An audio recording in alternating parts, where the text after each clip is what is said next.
आज का जो हमारा टॉपिक है वो है शासन प्रणाली के प्रकार।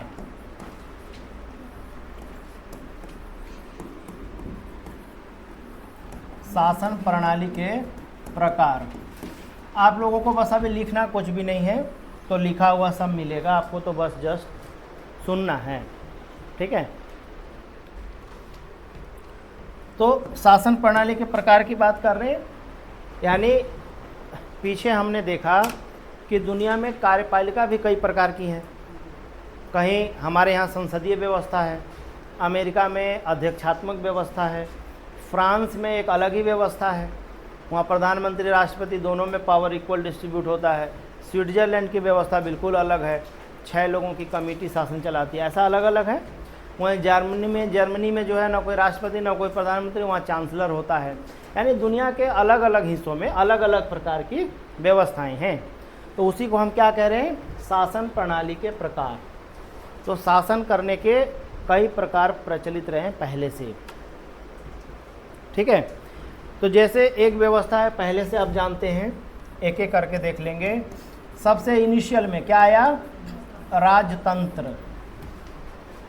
आप हिस्ट्री पढ़ते हैं तो हिस्ट्री में आप कहानी एक बार ऐसे याद कर लीजिए। देखिए, इतिहास शुरू करते हैं हम, कहाँ से इतिहास शुरू करते हैं, प्राचीन भारत का इतिहास।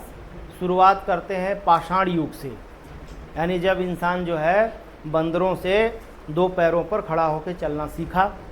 तो जो सबसे पहला हिस्टोरिकल जिसके ऐतिहासिक विवरण है वो है पाषाण काल, स्टोन एज, है ना। स्टोन एज में भी 3 है, ठीक है, पूरा, फिर मध्य, फिर उत्तर पाषाण, है ना, ऐसा 3 है, उसमें 9 पाषाण। तो पाषाण काल के बाद आया, तो फिर क्या पढ़ते हैं हम, पाषाण काल के बाद दूसरा चैप्टर क्या पढ़ते हैं भारत के इतिहास में, एंशिएंट में, हाँ। इसके बाद क्या पढ़ते हैं, सीधा सिंधु घाटी पढ़ते हैं। इसके बाद हम पढ़ते हैं कैल्कोलिथिक पीरियड, यानी कि कांस्य युगीन सभ्यता ना, मतलब कांस्य और तांबा और दोनों मिलाकर, क्योंकि सिंधु घाटी तो खुद कांस्य युगीन थी। उसके बाद तांबे का जो पीरियड आता है ना, ताम्र पाषाण, यानी पत्थर के भी औजार थे, और धातु पहली कौन थी, तांबा। तांबा के बाद ही तो कांसा बना। जो ताम्र पाषाण पढ़ लेते हैं, पत्थर और तांबा दोनों का यूज। फिर आगे जी कांसे का यूज, जो कि हड़प्पा सभ्यता है। और फिर उधर सब छोड़ छाड़ के फिर शुरू करते हैं हम वैदिक पीरियड, सीधा, है ना। अब वैदिक पीरियड्स करते ही हम क्या कहते हैं कि भाई आर्य लोग आए बाहर से, मध्य एशिया से आर्य आए। किधर आए, तो ये इलाके में आए। मध्य एशिया इधर पड़ेगा, देखो तान वाला है ना, अफगानिस्तान के ऊपर तुर्कमेनिस्तान, तजाकिस्तान, तो इधर मध्य एशिया से आए और इधर से एंट्री किए। पहले तो पाकिस्तान भी हमारे पास ही था ना, आज़ादी के बाद तो गया उधर। तो हमारा बॉर्डर पहले अफगानिस्तान से लगता था, अब तो भाई एक नया देश पाकिस्तान पैदा हो गया। तो यहाँ पाकिस्तान, पहले हम ये सब हमारा ही पास ही था, तो इधर अफगानिस्तान से लगता था। तो इसी रूट से होकर आर्य लोग आए। क्लियर है ये बात। अब ये आएंगे तो ये इलाका देखो, पंजाब, इधर राजस्थान, ये इलाके पड़ेंगे ना पहले शुरू में। तो आर्य लोग आए तो उनकी व्यवस्था कैसे था, क्या उनका कोई राजा हुआ करता था शुरू में, नहीं, कोई राजा नहीं थे। ये आर्य कैसे थे, कबीलाई ग्रुप थे, कबीला थे। कबीला का मतलब क्या है, 5-5, 10-10 लोगों का ग्रुप, झुंड हुआ करता था। जैसे आज जानवरों का झुंड होता है ना, तो उस समय इंसान उतना सिविलाइज तो था नहीं, तो वो झुंड में, उसको कबीला बोलते हैं, ठीक है। एक में सरदार होता था उनका, और अपने झुंड में वो रहते थे। फिर हम देखते हैं उत्तर वैदिक पीरियड में। तो उत्तर वैदिक पीरियड में पहले राजा कोई संगठित सेना वगैरह रखते नहीं थे। राजा का मतलब क्या, पूरा शासन व्यवस्था, उसके लिए सेना चाहिए, ऐसा कुछ नहीं था पहले, है ना। धीरे धीरे ज़मीन की खेती, पहले कोई इंडस्ट्री तो थी नहीं आज की तरह के, कोई उद्योग धंधे हैं, खेती किसानी ही मेन थी, एग्रीकल्चर। फिर धीरे धीरे हम देखेंगे कि खाद्यान्न का उत्पादन बढ़ने लगा। अब खाद्यान्न का उत्पादन बढ़ने लगा तो अब अस्थायी सेना रखी जाने लगी। अस्थायी सेना रखी जाने लगी तो राजा का कॉन्सेप्ट उदय हुआ। और जैसे ही राजा का कॉन्सेप्ट उदय होता है, क्या व्यवस्था आ जाती है, राजतंत्र, यानी राजा का तंत्र। अब राजतंत्र में ध्यान करिए कि राजतंत्र में कोई संविधान नामक चीज़ होती है कि राजा का कोई संविधान हो, या राजा ही सर्वे सर्वा है। वही कानून है, वही कार्यपालिका है, वही विधायिका है, वही न्यायपालिका है। तो हम ऐसा करते हुए बौद्ध धर्म, जैन धर्म, गुप्ता पीरियड, मौर्य पीरियड सब पढ़ते आए। फिर हम आ गए मध्यकालीन हिस्ट्री में, सल्तनत पीरियड। सल्तनत पीरियड में मुस्लिम्स लोग आए, है ना। अब उनमें भी कोई संविधान था क्या? उनमें शरीयत के अनुसार कानून, मतलब जो इस्लाम का हदीस और कुरान और इनके हिसाब से वो शासन करते थे। तो वो जो क्या कहलाए? सुल्तान कहलाए। राजा शब्द किस में बदल गया? सुल्तान में। अब उसके बाद मुग़ल आए तो बादशाह कहलाए। समझ पा रहे? ध्यान से देखो, राजा थे, राजा से सुल्तान हो गए, सुल्तान से बादशाह हो गए, ठीक है। अब बादशाह से फिर मॉडर्न टाइम तो अंग्रेज हो गए, वो गवर्नर कहलाए, फिर गवर्नर जनरल, फिर वायसराय हो गए, तब जाके फिर राष्ट्रपति, प्रधानमंत्री और हमारी सेटअप। यही तो है हायरार्की। तो ये कहाँ तक हम पढ़ रहे हैं? इनिशियल फेज के राजा से लेकर मुग़लों के बादशाह होने तक की कहानी है ये। अंग्रेज़ों ने तो चूँकि संविधान के हिसाब से राज किया, उनका अपना संविधान था, ब्रिटेन के हिसाब से शासन चलाते थे ना, तो वो तो उनका तंत्र अलग था, है ना। राजतंत्र में क्या है? राजा ही मालिक है, राजा ने जो बोल दिया वही कानून। समझ पा रहे हैं आप? अब राजा के सहयोग के लिए मंत्री संतरी होते थे, लेकिन क्या वो राजा को सलाह दे सकते थे? समझ पा रहे हो? झुक के माय लॉर्ड को बुरा न लग जाए। लेकिन कोई ऐसा थोड़ी कोई राजा को डिक्टेट कर सकता है कि मैं जो कह रहा हूँ वही मानो, ऐसा तो नहीं है। राजशाही में ये सब चीज़ें नहीं चलती। अब उत्तर कोरिया आज के मॉडर्न टाइम का राजशाही, अब आपको लग रहा है कि किम जोंग को कोई देश का नागरिक कुछ बता दे, कुछ कह दे, उसको लगता है आपको? चीन वाले को कोई कुछ कह दे, आपको लग रहा है? कहीं कुछ नहीं, उनकी मन मर्जी है। वो रसिया वाले पुतिन को देख लीजिए आप, तब उन्होंने नियम कायदा कानून संविधान सब उन्होंने क्या लिख लिया? जब तक जिंदा रहूँगा मैं ही रहूँगा। अब भारत में भी कोशिश चल रहा है, चुनाव के परिणाम आ रहे हैं ना, देख लीजिए उठा के, हर जगह बस ठहर गया भगवा, टेंशन नहीं लेना, हर जगह बस। तो इसमें तय हो रहा है कि अब चूँकि हमारे यहाँ दिक्कत क्या है कि हमारे यहाँ एक संविधान और संस्थाएं थोड़ी बनी हुई हैं, तो उनको बिगाड़ने में थोड़ा वक्त लग रहा है। वो 400 पार आ गया होता, हो गया होता, वो थोड़ा सा गड़बड़ा गया, वो आ जाएगा तो सेट हो जाएगा। चाइना वाइना उन्होंने क्या कर रखा है? जब तक जिंदा रहेंगे वही रहेंगे, ऐसा संविधान बना दिया उन्होंने। अब जाओ जी, ना चुनाव होंगे ना कोई चांस होगा, जाओ हम ही रहेंगे, ठीक है। अब वो अलग बात है कि राजशाही की भी तारीफ की जाती है ना, लोकतंत्र की जब हम कमियां पढ़ेंगे ना, तो फिर हमने वही कहा कि शरीर में कोई अंग खराब हो जाए तो इसका मतलब क्या? काट दें कि दुरुस्त करें? बस फिर देखी जाएगी ना, गुणात्मक देखा जाएगा। 2 व्यक्ति हैं, 10 गुणों की लिस्ट बनाते हैं, इसमें 7 गड़बड़ है, 3 ठीक है। एक व्यक्ति है, इसमें 7 ठीक है, 3 गड़बड़ है, तो कौन अच्छा हुआ? अब बताइए, समझ पा रहे ना आप? तो जिसमें कम से कम अच्छा होने का परसेंटेज ज़्यादा हो, ठीक है। तो राजशाही में अच्छा वाला गुण कम था और गड़बड़ वाला गुण ज़्यादा था, ठीक है। कई अच्छी विशेषताएं भी हैं कि भाई जब एक ही आदमी फैसला लेगा तो जल्दी जल्दी लेगा, उसमें रुकावट नहीं आता। लोकतंत्र में देरी होता, अगला अपने बॉस से पूछेगा, वो अपने बॉस से पूछेगा, तो उसमें देर होती है। समझ रहे? तो मोनार्की सिस्टम समझ में आ गया। तो ये शासन का एक पुरानी सबसे इनिशियल फेज का प्रचलित व्यवस्था है। क्या है व्यवस्था का नाम? राजतंत्र। राजतंत्र में अच्छा, इसको हम तानाशाही कह सकते हैं या नहीं? भाई राजा के ऊपर जब कोई है ही नहीं तो बचा क्या फिर? जब भी राजशाही पढ़ना हो तो किम जोंग को याद रख लीजिए, उत्तर कोरिया का। उसने तो ये भी कर दिया है कि पूरे देश के लोग, लड़के, जैसा मैं बाल रखूँगा वैसे ही रखना है। अगर किसी ने दूसरा रख लिया तो फिर मुश्किल होगी, है ना।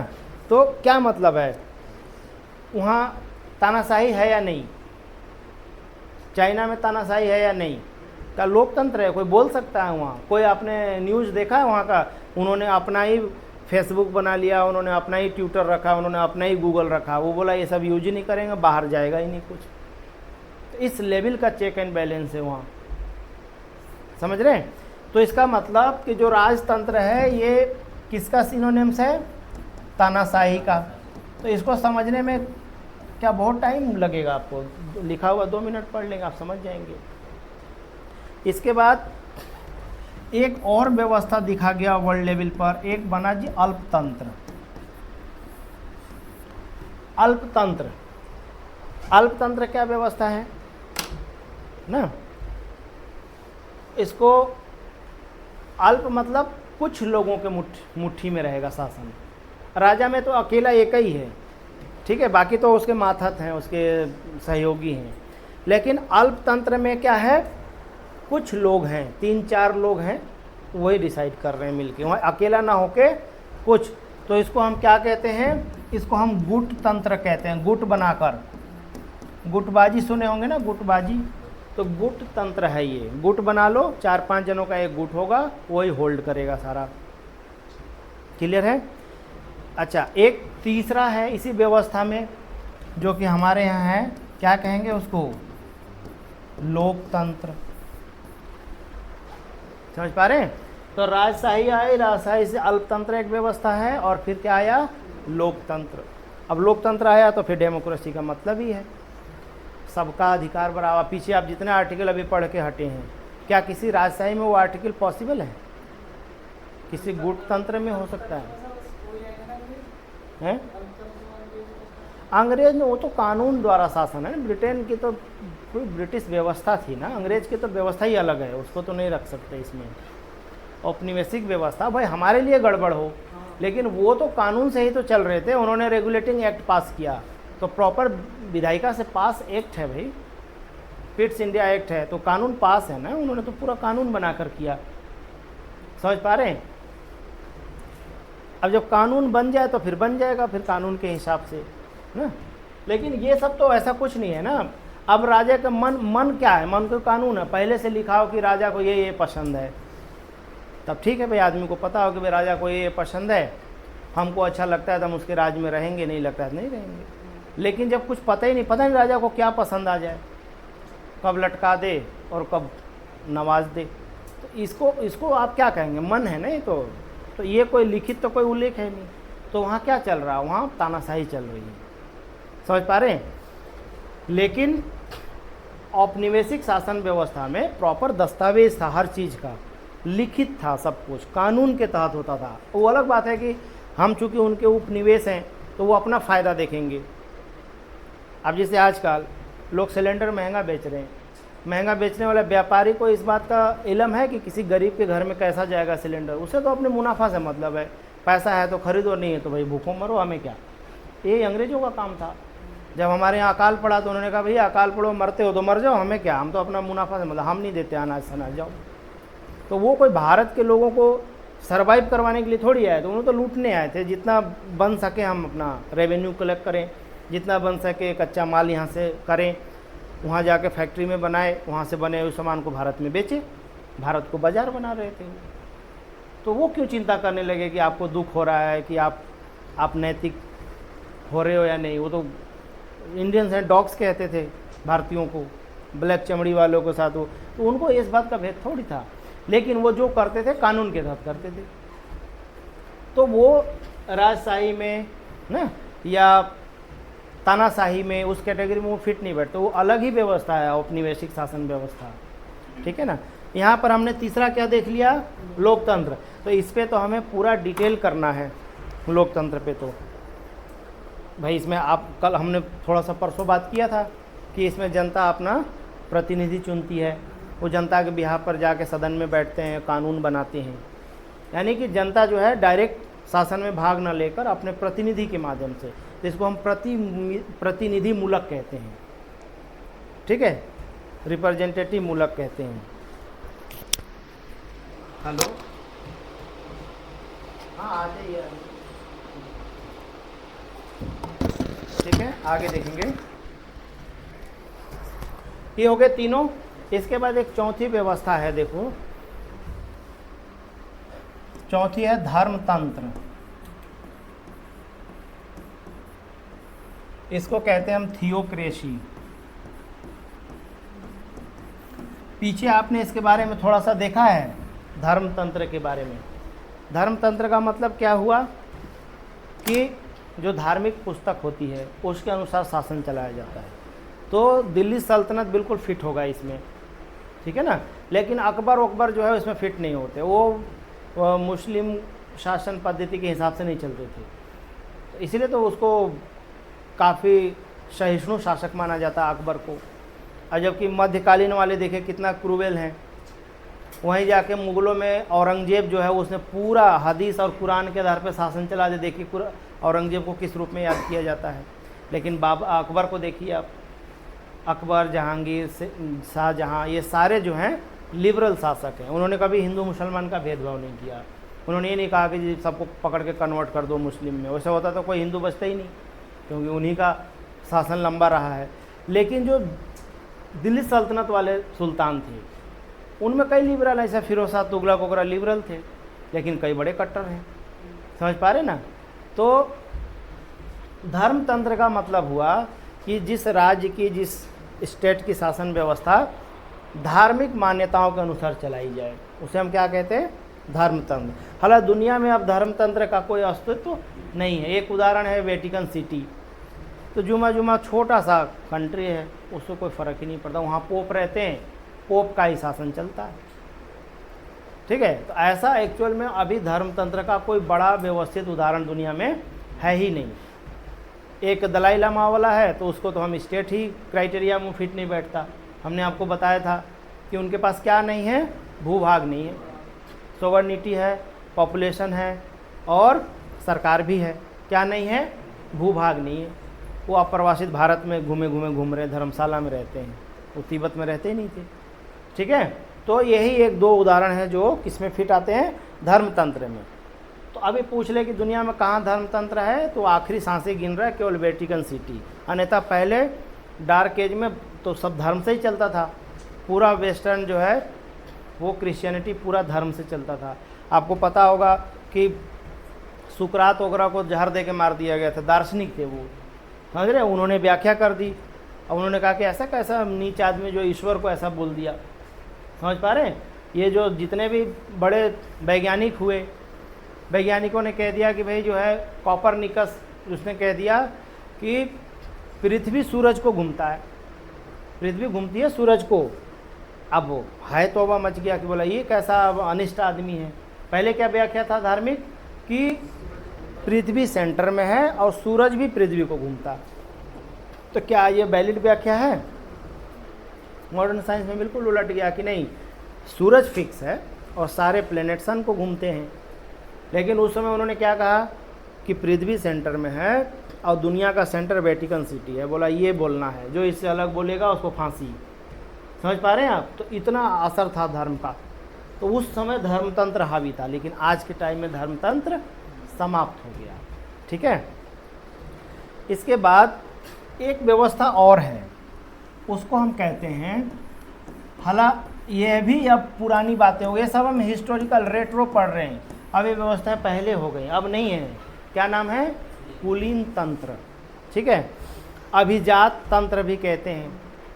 कुलीन या अभिजात एक ही मतलब। कुलीन का मतलब होता है कि जैसे समाज है, हमारे यहाँ वर्ण व्यवस्था में देखो क्या लिखा हुआ है कि जो क्षत्रिय हैं वही राजा बनने का अधिकारी है। कभी आप सुने हो कि कोई दलित राजा बन जाए, उसको एक्सेप्टेंस है क्या? कोई ब्राह्मण राजा बन जाए, उसको भी एक्सेप्टेंस नहीं है। ब्राह्मणों को काम दिया गया यज्ञ हवन और राजा के सलाहकार की भूमिका में। राजा कौन बनेगा?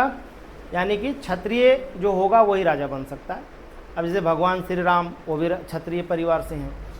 केवल पंडित में अपवाद स्वरूप एक पुष्यमित्र शुंग है, शुंग वंश का, वो ब्राह्मण था जिसने सारी व्यवस्थाओं को धता बताकर वो राज्य किया। समझ पा रहे हैं आप बात को? तो वर्ण व्यवस्था में सबका काम बटा हुआ था कि राजा बनने का अधिकार केवल और केवल क्षत्रियों को है। ये व्यवस्था क्या कहलाएगा? कुलीन तंत्र ना। कि बोला गया कि यहाँ पे 10 लोग हैं, 10 में से अगर कोई क्षत्रिय है, बोला ये सरपंच की भूमिका में होगा, जिसकी बात सबको माननी होगी। समझ पा रहे हैं आप? इसको बोलते हैं कुलीन तंत्र। यानी कि केवल जाति व्यवस्था के हिसाब से वो व्यक्ति चाहे अनपढ़ हो, चाहे बेकार हो, या कैरेक्टर के हिसाब से कैसा भी हो, लेकिन जाति के हिसाब से उसको दबदबा थे। आप सुनते होंगे, पुरानी व्याख्या हम पढ़ेंगे वैदिक वगैरह में, कि अगर कोई ब्राह्मण चोरी कर ले तो उसकी दंड बहुत कम मिलती थी। कहा गया कि नहीं, ब्राह्मणों को कैसा दंड दिया जाएगा, बहुत हल्के फुल्का दंड देकर छोड़ दिया जाएगा। तो वर्ण व्यवस्था से दंड भी तय होते थे, और अगर कोई शूद्र चोरी कर ले तो फांसी से लटका दो। समझ पा रहे, एक ही क्राइम के लिए अलग अलग सजा। और संविधान ने क्या बदल दिया, अनुच्छेद 14 कि विधि का समान संरक्षण और विधि का समता। समझ पा रहे हैं आप, ऐसी व्यवस्थाएं थी जिससे निकाल कर इधर को लाया गया है। तो ऐसा कुलीन तंत्र है। कुलीन मतलब कि कुछ अपने आप को संभ्रांत लोग जो समाज में पैसे वाले हों, ओहदेदार हों। अब आप व्यवस्था में देख लीजिए, चीज़ें अंतर हुआ है, डेमोक्रेसी भी आई। आप खुद अंदाज़ा लगा लिए, अपने गांव देहात का मुआयना करिए, चलिए एज्यूम करिए आपका जो गांव रहा होगा। गांव में मान लीजिए संविधान की व्यवस्था है कि कुछ सीटों को रिजर्व कर दिया गया, समझ रहे, तो वहाँ तो मजबूरी है। रिजर्व हो गया तो भाई उसमें तो SC ST, अभी थोड़े ना कि ठाकुर साहब SC लिख के आ जाएंगे सर्टिफिकेट बनवा के, वो तो नहीं हो सकता। वहाँ तो मजबूरी है कि SC ST का ही कैंडिडेट, उसको हम अलग कर देते हैं। जो जनरल सीट है उस पर आप बता, मान लीजिए आपके गांव में जनरल सीट है विधायक बनने की, आप ईमानदारी से बताना कि क्या आपके इलाके का कोई गरीब आदमी विधायकी का टिकट पाएगा कभी? कौन पाएगा? जो गांव का सबसे दबंग होगा, जिस पे ज़्यादा पैसा होगा। अब वो अलग बात, वो पैसा कैसे कमाता है, वो गला काट के कमा रहा है या मेहनत करके कमा रहा है, वो अलग बात है। लेकिन टिकट किसको मिलेगा? जो पार्टी होगी वो कहेगी भाई किसका रसूख है गांव में, इसको कौन देगा टिकट, इसे तो वही फालतू है इसका। तो टिकट किसको मिलेगा? दबंग आदमी को। तो दबंग आदमी किस में आएगा? कुलीन, अभिजात। बोला जी हमारा प्रभाव इलाके इलाके में पूछ लो, है ना, या तो अच्छे काम से नहीं तो डर से। बोला अगर तुम सही बोलोगे तो दिन में मिलेंगे, अगर तुम उल्टा बोलोगे तो रात में मिलेंगे, तय कर लो कब मिलना है, बताइए। समझ रहे हैं? अब आप सोचिए ना, ऐसे ऐसे दबंगे ऐसे थोड़ी चलती है। फिर देख लो भाई फिर क्या है। अच्छा टिकट लेकर आ गए, वो सबको दिखा रहे कि देख लो विधायक में लड़ रहा हूँ, अगर मैं हार गया यहाँ से तो एक घर साबुत नहीं छोड़ूंगा, आग लगा दूंगा सब में। अब तय कर लो कि हमें जिताओगे या हराओगे। अब आदमी क्या करे, मजबूरी है दोनों साइड में। बोला हमें पता चल जाएगा तुमने वोट दिया था या नहीं, बस। समझ पा रहे हैं बात की? तो ऐसे दबंगई चलती है। तो ये क्या है? ये कुलीन तंत्र है।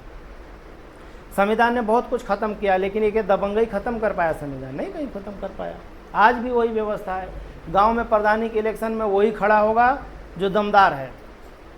अब एक मरता गिरता कोई खड़ा भी हो जाए तो उसको आके हड़का के बैठ जा, जीवन प्यारा नहीं है क्या, ये पकड़ तो 10-20 हज़ार रुपया और नहीं तो ज़्यादा उड़ेगा तो फिर प्रधान तो तू बाद में बनेगा, बस हो गया उसका काम। बेचारा क्या इलेक्शन, 2 बार थ्रेट देते वो बैठ जाएगा। समझ पा रहे? ये है कुलीन तंत्र, दबंगई। तो दबंगई आज भी जारी है, कितना भी संविधान लागू हो, दबंगई का अपना है। ठीक है, ये समझ में आ रहा है। अब इन व्यवस्थाओं के बाद 2 खांचे हम देखेंगे। एक है संविधानवाद, और दूसरा है गैर संविधानवाद। तो आज का टॉपिक जो हमारा ये जितने भी आप देख रहे हैं, पढ़ने में आपको 10 मिनट भी नहीं लगेगा। बहुत इंटरेस्टिंग सा टॉपिक है, इसमें कोई ऐसी दिक्कत इसमें है नहीं। संविधानवाद और गैर संविधानवाद। तो नाम से दिखाई दे रहा, संविधानवाद का मतलब क्या हुआ कि जो नियम कायदा कानून रूल ऑफ लॉ से चलता हो, संविधान से चलता हो। तो पीछे जितनी व्यवस्थाएं लिखी थी संविधानवाद में कौन फिट होगा? राजतंत्र फिट होगा, कुलीन तंत्र फिट होगा, या जो है ओलिगार्की जो है मुट्ठी भर लोग जो शासन कर रहे हैं वो होगा, या लोकतंत्र होगा? कौन सा होगा? लोकतंत्र। तो संविधानवाद मतलब डेमोक्रेसी, क्योंकि किसी भी देश का संविधान अगर वर्क कर रहा है, संविधान चल रहा है, इसका मतलब वहाँ ऑटोमेटिक डेमोक्रेसी होगी। वो अंडरस्टूड, एक दूसरे के पर्यायवाची हैं। संविधान मतलब लोकतंत्र, लोकतंत्र मतलब संविधान। समझ पा रहे हैं? तो राजतंत्र वगैरह क्या आएगा इसमें? किस में आएगा राजतंत्र? गैर संविधानवाद में आएगा। आपका जितनी और व्यवस्थाएं लिखी हैं वो सब किस में आएंगी? चाहे अल्पतंत्र हो, गुटतंत्र हो, या अपना कुलीन तंत्र हो, सब किस में आएगा? हाँ ठीक है। तो अब हमें जो ज़्यादा बात करनी है वो किस पे करनी है? संविधानवाद में भी किस पे? लोकतंत्र में। तो हम इसको यहाँ लिख लेते हैं कि संविधानवाद में हम बात करेंगे लोकतंत्र के बारे में। लोकतंत्र कहते ही इसमें देखो लोगों का तंत्र, ठीक है ना। डेमोक्रेसी में मतलब क्या हुआ? लोग हैं इसमें, और अब्राहम लिंकन का है लोगों का, लोगों के द्वारा, लोगों के लिए, यही तो है। तो लोकतंत्र को और कौन कौन नाम से जानते हैं बताओ? क्या क्या नाम है लोकतंत्र का? प्रजातंत्र है या नहीं? लोक या प्रजा एक ही तो होते हैं, प्रजातंत्र। इसके बाद लोकशाही, जहाँ जहाँ लोक आ गए, लोक मतलब पब्लिक, तो लोकशाही होगा या नहीं बताइए? होगा ना। तो लोकतंत्र हो गया। अच्छा, जनतंत्र, जन मतलब भी लोग होते हैं, इसे पढ़ते हो, जन संचार के साधन। जन मतलब होता है मास कम्युनिकेशन, मास का मतलब बहुत बड़ा ग्रुप लोगों का।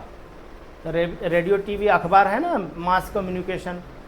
तो तीनों हो गया, लोकतंत्र कहो, लोकशाही कहो, प्रजातंत्र कहो, जनतंत्र कहो, सारी नाम जो है डेमोक्रेसी के ही है। डेमोक्रेसी में चलता कैसा है? बार बार वही, डेमोक्रेसी को परिभाषित कैसा करेंगे हम? डेमोक्रेसी किसको कहोगे? अगर हम अपनी अपनी बात साधारण शब्दों में बता दीजिए कि डेमोक्रेसी हम किसे कहते हैं?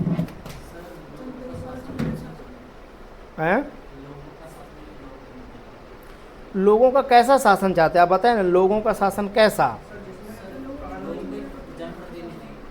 है?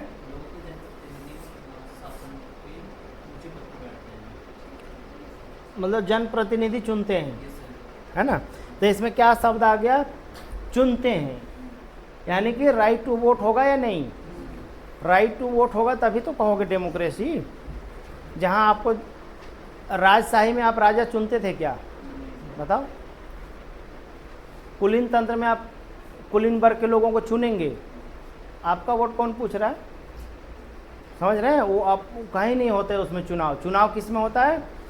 डेमोक्रेसी का परिभाषा क्या है? कि जिनमें हम लोगों को मत देने का अधिकार दे सकें, वो कहलाता है डेमोक्रेसी। अगर हम आपका मताधिकार छीन लें तो आपके नज़र से डेमोक्रेसी है क्या? अगर जैसे अभी SIR हो रहा है, 40-40 लाख लोगों के नाम काट दिए जा रहे हैं, वो अपने ही देश के नागरिक है, वो लोकसभा चुनाव में उन्होंने भर भर के वोट दिया, अब वो कह रहे कि जी तू वोट देने का अधिकारी नहीं है। अब बताओ, उन्होंने प्रधानमंत्री चुन लिया, वो प्रॉपर काम कर रहा है, अब मुख्यमंत्री चुनने में वो अधिकारी नहीं है। तो पूछ रहे कि भाई हम कहाँ से टपक गए, फिर क्या हम बांग्लादेश से आ गए? तो बताओ आ गए।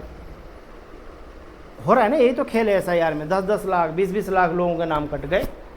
इसका मतलब उनको वोट डाल पाएंगे वो? जब वोट ही नहीं डाल पाएंगे तो उनके नज़र से डेमोक्रेसी बची क्या? डेमोक्रेसी के बेसिक परिभाषा है कि जब हमको राइट टू वोट हो तब होती है डेमोक्रेसी। हम अगर 18 साल से ऊपर हैं, राइट टू वोट का परिभाषा क्या है? कि अगर हम 18 साल से ऊपर हैं तो हमको वोट देने का अधिकार होना चाहिए। ठीक है जी। अगर वोट डालने का अधिकार हमको नहीं है तो फिर तो हमारे लिए कोई डेमोक्रेसी बची नहीं, तो तानाशाही है। आप हमारा वोट कैसा छीन ले रहे हो भाई? वोट ही तो मेन ताकत है, वोट से तो डिसाइड हो रहे हैं कि हम भारत के नागरिक हैं। नहीं वैसे तो रसिया से भी एक आदमी यहाँ पढ़ता है, स्टूडेंट पढ़ता है कि नहीं? रसिया के स्टूडेंट JNU में नहीं पढ़ सकता? खूब पढ़ सकता है 4 साल। तो क्या उसको वोट देने का अधिकार है? तो वो और हम तो बराबर हो गए कि हम अपने ही देश में बेकार हो गए, हमको वोट देने का अधिकार ही नहीं है। आपने कुछ 100 एंड 100 कागज़ का फरमान बता दिया, हम बाहर हो गए। हमारे दादा परदादा जन्मों जन्म से इसी धरती पे पैदा हुए, कह रहे कि जी हम नागरिक ही नहीं हैं। बताओ आप, हो रहा है नहीं? ऐसे ही तो हो रहा है कि एक आप नियम कायदा कानून ले आए, हम वोट से वंचित हो गए। ये चीज़ें क्या कह रहा है? लोकतंत्र का बेसिक परिभाषा आपको याद रखना है कि जो वयस्क नागरिक है यानी 18 से ऊपर का, उसको मत देने का अगर अधिकार मिलता है तब वो व्यक्ति कैसे देश में रह रहा है? लोकतंत्र में रहता। अब ऐतिहासिक बात सुन लो। आप जानते हैं कि भारत में जब अंग्रेजी शासन था तब सबको वोट देने का अधिकार महिलाओं को तो था ही नहीं, पुरुषों को भी नहीं था। पहले किसको था? वोट वही डाल सकते थे जो पैसे वाले होंगे, जिन पे संपत्ति होगी, और जो पढ़े लिखे होंगे। ये 3 कैटेगरी था वोट डालने का, ध्यान करो। पढ़ा लिखा होना चाहिए, पैसे वाला होना चाहिए, गरीब आदमी को वोट डालने का अधिकार नहीं था। ये सब बाबा साहब अम्बेडकर के संविधान में आया। तो ये जो फ़क्र करते हैं आज, तो समझना चाहिए कि क्या मिला है। और महिलाओं को भी सेम डे वोटिंग मिल गई, एक साथ सबको मिला है। बस नियम था कि उस समय 21 साल था, संविधान लिखा गया तो 21 साल था। राजीव गांधी सरकार ने 18 साल किया है उसको, ठीक है, 61वें संविधान संशोधन से। लेकिन जिस दिन संविधान लागू हो गया उसी दिन क्या महिला, क्या पुरुष, क्या अमीर, क्या गरीब, सबको एक वोट का अधिकार है या नहीं? या अंबानी को 2 का है? नहीं है ना। चाहे फकीर हो चाहे अमीर हो, सबको एक मत का अधिकार है। समझ पा रहे हैं? ये है डेमोक्रेसी। लेकिन दुनिया के सभी देशों में, आप इसमें सब लिखा हुआ है, दुनिया के सभी देशों में भी महिलाओं को वोट का अधिकार नहीं था। वो तो पढ़े लिखे मुल्क है ना, बहुत प्रोग्रेसिव मुल्क है, वहाँ भी महिलाओं को वोट का अधिकार नहीं था। बहुत बाद में मिला, बहुत बाद में लड़ाइयाँ लड़ी गई उसकी भी, ब्रिटेन में हो, अमेरिका में हो। समझ पा रहे हैं? वो भी महिलाओं को वोट का अधिकार नहीं देते थे। और हमारे यहाँ जब से देश आज़ाद हुआ उसी दिन से फीमेल को, मेल को, है ना, गरीब को, अमीर को राइट टू वोट है। ये बात समझ में आ रहा है आपको? ये किसके ताकत से संभव हुआ? संविधान के ताकत से। इसीलिए हम इसको किस खांचे में पढ़ रहे हैं? संविधानवाद। संविधानवाद का मतलब होता है ना कॉन्स्टिट्यूशनलिज्म। लिज्म का मतलब है जहाँ संविधान काम कर रहा हो, जो संविधान के दायरे में चल रहा हो सब कुछ, तो उसको वाद कहते हैं। समझ पा रहे हैं? तो ये व्यवस्था किसमें सुटेबल होती है? लोकतंत्र। अब लोकतंत्र की परिभाषा समझ में आ गया। अब ये नहीं खाली कहता जनता का, जनता के द्वारा, जनता के लिए। अरे भाई, जनता में गिने जाओगे तभी तो जनता जनता करते रहोगे। बेसिक परिभाषा क्या है कि अगर हम एडल्ट हैं, वयस्क हैं, 18 साल से ऊपर हैं, तो अगर हम अपना प्रतिनिधि चुनने का अगर हमको अधिकार है तब फिर हम डेमोक्रेट कंट्री में रहते हैं। अगर हम प्रतिनिधि नहीं चुन पा रहे हैं तो हमारे लिए डेमोक्रेसी का कोई मतलब नहीं है। समझ पा रहे हैं? और भी आएगा जब हम फंडामेंटल राइट पढ़ेंगे कि हमको बोलने का अधिकार है, हमको डिसेंट रखने का अधिकार है, हमको सरकार की आलोचना का अधिकार है। लेकिन अब धीरे धीरे नेचर तानाशाही जैसा, तुमने सरकार की आलोचना करी, पकड़ो इसको जेल में डालो। समझ रहे? तुमने फलाने के अधिकार कर दिए, फलाने मतलब देश, चलो इसको अंदर ले चलो। तो ये व्यवस्थाएं होती हैं किसमें? तानाशाही में। यह राजतंत्र की व्यवस्था है कि राजतंत्र में हम राजा की आलोचना नहीं कर सकते। हमारे डेमोक्रेसी में कोई राजा नहीं होता, तो जनता के सेवक हैं। समझ पा रहे हैं? इसलिए नाम है लोकशाही। लोगों का शासन है, XYZ का नहीं है। लेकिन लोगों ने क्या बना दिया? तुम मेरे गुलाम हो, हमारे कृपा पे हो, मैं जो चाहूँगा वो मिलेगा। और जबकि था इसका मीनिंग उल्टा, हम जो चाहेंगे वो राजा बनेगा। अब उन्होंने कहा कि जो तुम्हें गुमान है ना राजा बनाने वाला सिस्टम पर, वही मेरा हो गया, जाओ हम बनते रहेंगे अपने आप। समझ पा रहे हैं? तुम दबाते रहो बटन कोई भी। पहली बात तो आधा खारिज कर देंगे, दबाने लायक ही नहीं बचोगे। अब बटन दबाओगे तो फिर जान ही रहे हो कि हम ही जीतेंगे। तो ये जब व्यवस्थाएं हो जाए तो ये डेमोक्रेसी का निशानी है या हम किधर जा रहे हैं? आप अंदाज़ा लगा सकते हैं। डेमोक्रेसी का मतलब है फ्री एंड फेयर इलेक्शन। 5 साल बाद जनता जिसे चाहे अपना, सरकार बदलती नहीं रही, सरकारें बदलती रही हैं। एक से एक पावरफुल। इंदिरा गांधी बहुत पावरफुल, इमरजेंसी थोप दिया, क्या हुआ? जनता ने अगले साल उठा के फेंक दिया, बोला ये सब नहीं चलेगा। और फिर वही जनता ने इंदिरा गांधी को आंखों पे बैठा के फिर बहुमत दिया। समझ पा रहे हैं? तो सरकार में जनता मालिक थी भाई, जिसको चाहती थी उसको बुलाती थी, है ना। अब उसमें कहते हैं कि जैसे जो मौजूदा सरकार है, इतने बरिस क्यों लग गए इनको सरकार में आने में? क्योंकि लोग पसंद ही नहीं करते थे, लाते ही नहीं थे। एक बार मौका लग गया, उन्होंने कहा हम हटेंगे ही नहीं, जाओ सेट है। तो हमारे जो पूर्वज थे, बड़े बूढ़े थे, वो बड़े होशियार थे। उनको पता था कि ना देश का तिया पाचा करना है तो इनको मौका देना है, तो उन्होंने दिया ही नहीं मौका कभी। दूसरे भी सरकारें बनती रही, तो वो कोई छीन के थोड़ी बनते थे जनता के। जब आज आपको फ़ख्र है कि हम जनता के वोट से बने हैं, तो बनते थे ना, पास सरकारें बदलती थी। तो आपको ये जानना है डेमोक्रेसी का मतलब राइट टू वोट और फ्री एंड फेयर इलेक्शन। अगर ये 2 बातें सही से काम कर रही हैं तब आप बधाई हो, आप लोकतंत्र में हैं। अब नहीं कर रही हैं तो फिर हमने और तंत्र बताए ही हैं, उसमें से चूज कर लीजिए कौन सा आपको अच्छा लगता है ना।